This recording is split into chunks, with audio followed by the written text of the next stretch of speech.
Nasaktan niyo ako sa comment ng ating viewer na yung itik daw ay masarap sa pang-adobo. Totoo naman yun. Pero siguro sa kagaya ko na breeder na may attachment problem, hindi siya okay. Lalo na kung yung mga inaalagaan mo ay may rare breeds o hindi pangkaraniwang lahi ng itik. Kasi habang tumatagal, hindi mo na lang sila basta alaga. Nagiging companion mo na rin sila. Imagine this, ang itik matalino. Oo, matalino sila. Kaya nilang matandaan ang routine, tao at lugar. Pwede rin silang maging pet therapy. Lalo na sa mga taong stress, sad o may pinagdadaanan. Na-experience ko mismo yung itik na inalagaan ko. Hinahanap ako kapag gutom na. Pinuntahan niya ako kung saan ako nakaupo at nagpapapansin. Parang aso rin sa kulit at lambing minsan.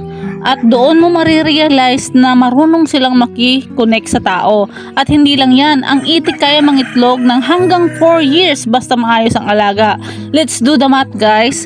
Ngayon ang itlog ng itik umaabot na ng around 11 pesos bawat isa dahil malaki ang eggs nila. Kung minimum na 300 eggs per year ang kayang ilabas ng isang healthy duck, 11 times 300 equals 3,300 pesos agad yun, minimum kada taon. At kung tuloy-tuloy sa loob ng 4 years ang iyong itik na nangingitlog, mayroon kang 13,200 minimum average production ng itlog ng itik. So sa tingin mo, aadobohin mo pa ba?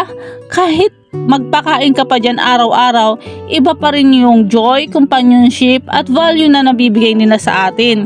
Kaya minsan, ang itik hindi lang farm animal, nagiging parte rin sila ng buhay natin. Ang mga duck ay napakakukulit na uri ng alaga. Kung ikukumpara ito sa aso, ang aso minsan ay tinatawag nating loyal bodyguard. At ang duck naman, tinatawag naman tong loyal food inspector. Kahit bagong linis ang sahig, sisiguraduhin nilang may makitang kalat na pwede nilang tikman. Kumbaga ang itik, gusto nila lagi may nakikitang food.